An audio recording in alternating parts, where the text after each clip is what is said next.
So yun po guys, ayan magandang araw po ulit sa lahat, especially po sa mga charity viewers po dyan ng PB Team at sa lahat po ng mga nagmamahal ng sobra kay Chris na Peking Koreana at kay Sir Paul Pugong Biyahero.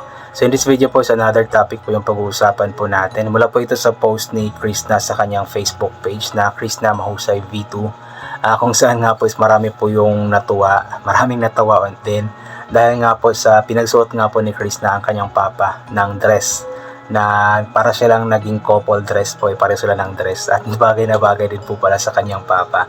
Nakakatawa naman po yun, di ba, kasi talagang hindi po nakaligtas ang kanyang papa sa kalokohan nga po ni Chris na, at dahil nga po kumbaga sumabay or sinabayan or game na game po ang kanyang papa sa pagsusuot po ng damit po ito ito po ay patunay lamang po talaga na sobrang close po nila sa isa't isa. Kasi kung hindi sila close, siguro kung sabihin ni Chris na isuot mo ito, panigurado akong patay si Chris na. Pero dahil nga sobrang close po nila at alam kong sobrang mahal din po ni tatay si Chris na, so kaya pinagbigyan po niya ang kanyang anak. At alam kong marami pong natuwa, marami ang napangiti, napatawa dahil nga po sa ginawa po nila na ito. So, di ba, nakakatawa lamang po na makita na hindi lang ibang tao yung pinagtitripan ni Chris na, maging yung kanyang pamilya.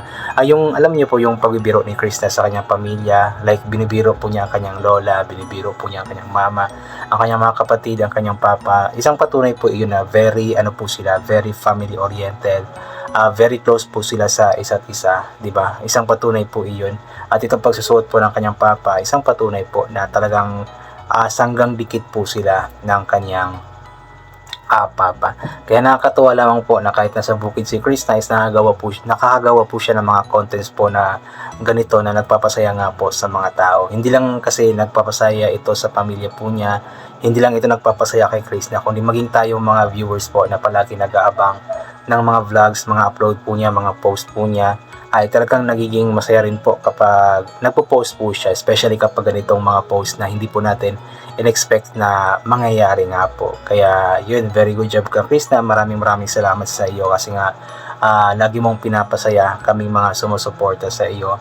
At alam ko na maging si papa mo sobrang saya din po sa inyong ginawang kalokohan. Kitang-kita naman sa mukha ng papa po niya na masayang-masaya rin po talaga siya sa kalokohan po na ito na ginawa ng kanyang anak na si Chris na. So, i-support po natin always guys, kasi alam kong mas marami pang mga kalokohan si Chris na, mga family kalokohan. Si Chris na kasi yung klase ng tao na gumagawa ng kalokohan na hindi siya kalokohan na masama, kundi kalokohan po siya na nagbibigay ng kasiyahan po sa ating mga viewers. Kaya lagi nga pong inaabangan ang mga vlogs po niya. Kaya yun, very good job ka Chris na. And sana panoorin po natin always po yung mga vlogs po ni Chris na.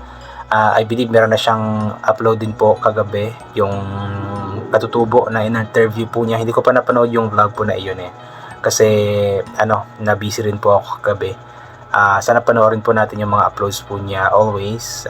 Although medyo humihina nga po yung views po niya ngayon, pero alam kong mababawi rin po niya ito basta mag-upload lamang po siya ng mag-upload. Kasi sa YouTube po kasi guys, kapag mapapansin po ni YouTube na wala kang upload ng mga ilang araw, just like sa ginagawa po ni Chris na, diba, mga ilang araw po siyang walang upload. Hindi naman always, pero may mga pagkakataon na yung videos po ng isang vlogger like ni Chris Nice hindi po kumbaga nare-recommend.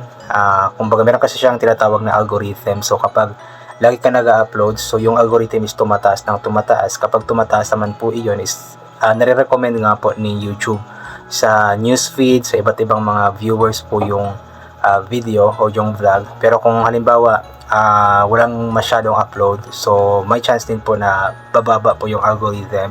At kapag bababa nga po yung algorithm, so yung recommendation din po ng video is kumbaga bumababa rin po at hindi siya gaanong nare-recommend din po sa iba. So ganun po kasi yung YouTube, maging sa Facebook ganoon din po, basta walang masyadong upload, so bumabagsak po yung yung algorithm po. At yun po yung dahilan kung bakit medyo humihina nga po ang isang vlogger. Pero kapag naman, especially for Chris na marami nga po nag-aabang po sa kanya, basta lagi lamang po siya mag-upload ng mga upload, so may chance naman na babalik din po yung taas ng kanyang views, kasing taas nga po ng views po niya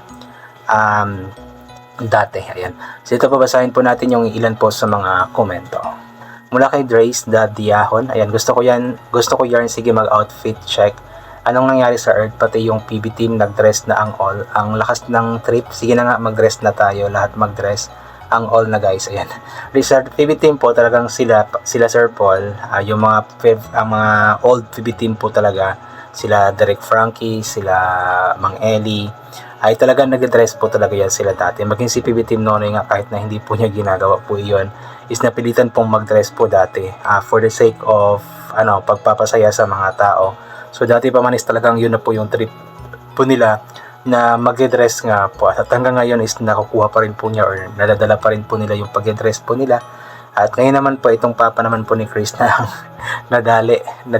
nadamay sa kalokohan nga po ni Chris na pagsusuot ng dress. At yung dress na suot ni Chris is bagay na bagay po sa kanya, no. Talagang kahit anong outfit po talagang isusuot ni Chris na talagang bumabagay po sa kanya. At yung papa naman po niya is talagang bagay na bagay rin po sa kanya yung dress na suot po niya. Feli is cover. Ayan, nakakabilib ang closeness ni Chris na at ng papa niya. Ang sweet nilang dalawa. Naging papa na Chris na hahaha. Sabi nga na Chris na kay Sir Paul noon, tropa niya ang papa niya. Tropa, di ba? So, ibig sabihin is, ganun po sila ka-close. Kasi nga po, kapag sinabing tropa is yung parang best friend, parang ganoon pa.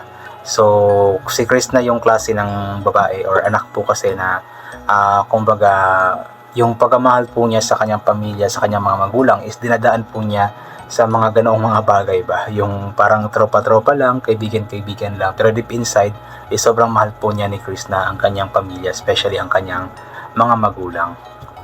Melba Sieno, ayan, bagay sa'yo mag-dress day. Nako, pag naayusan ka ng bongga talagang masamod jud kalagot ang mga basher ni Moday.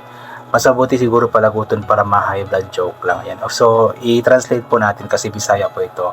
So, sabi nga po niya dito na bagay sa'yo mag-dress dye. Nako, pag naayusan ka ng bongga, talagang mas lalong magagalit daw po ang mga bashers sa kanya. At mas lalong, mas mabuti daw po siguro na mas pagalitin pa daw yung mga bashers para ma-high blood. Pero anyway, yun po kasi yung isa sa reason siguro kung bakit sobrang stress yung mga bashers kay Chris na kasi nga po. Napakaganda nga po ni Chris na kahit anong suot talagang bagay na bagay po sa kanya.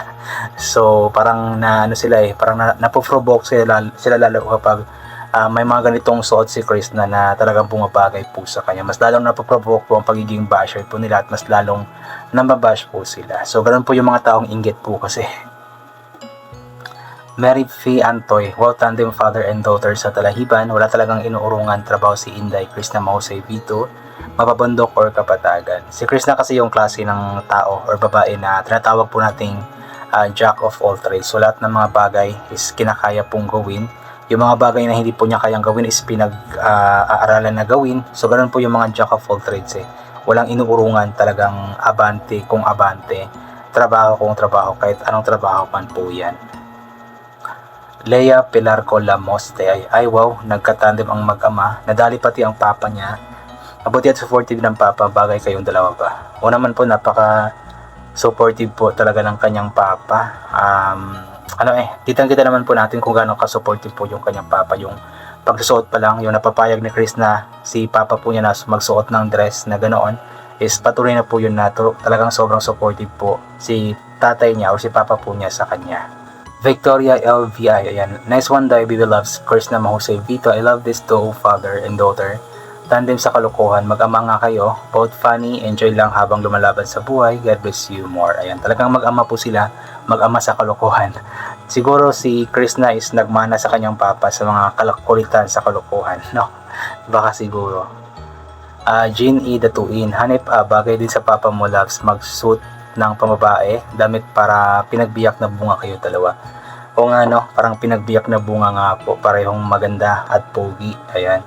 And yun, bagay na bagay nga po talaga sa kanyang papa. Naku, baka lagi nang magsusuot ang papa niya ng ganoon, patay tayo dyan. Merna Funk, ayan. Hala, ang bait naman ng papa ni Chris na. Sinuportahan niya si Chris na buo 100% na kakatuwa ang ama. Sige, para sa ikakaayos buhay ang saya nila. O naman po, talagang sobrang supportive po ng papa.